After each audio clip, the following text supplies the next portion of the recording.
Did you know that 72 jurisdictions around the world criminalise adult, consensual, same-sex activity, and the majority explicitly criminalise sex between men?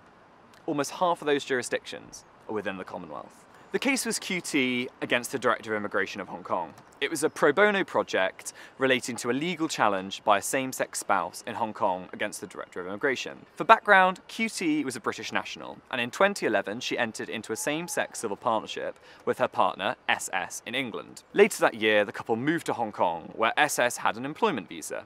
After making a series of unsuccessful applications for a dependent visa, QT challenged in court the decision of the Hong Kong Director of Immigration refusing her application. QT lost her first case, but was successful in the Court of Appeal, who overturned the Court of First Instance. The Court of Appeal held that the reasons advanced by the Director in support of his policy were not logically connected to the aims it was stated to serve, namely, 1. To encourage persons with needed skills and talent to join the workforce in Hong Kong, accompanied by their dependents, and 2. To maintain a system of effective and stringent immigration control.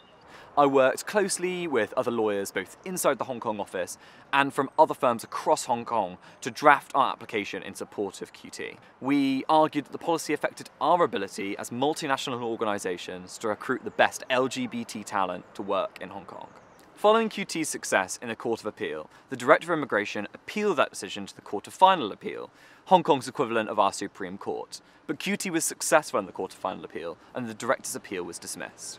The Court agreed with the Court of Appeal that there was no rational connection between the Director's stated aims in pursuing the existing policy and the actual policy itself. In fact, quite to the contrary, the Court held that the policy clearly ran counter to the first stated aim of the Director, encouraging talent to come to Hong Kong.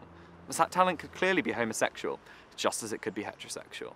The Court also noted that the Director's policy was itself inconsistent, as his department had granted dependent visas in the case of foreign contracted polygamous marriages, e.g. more than one wife or more than one husband, whilst denying foreign contracted same-sex marriages, 2 men or 2 women, even though neither is recognised under Hong Kong law.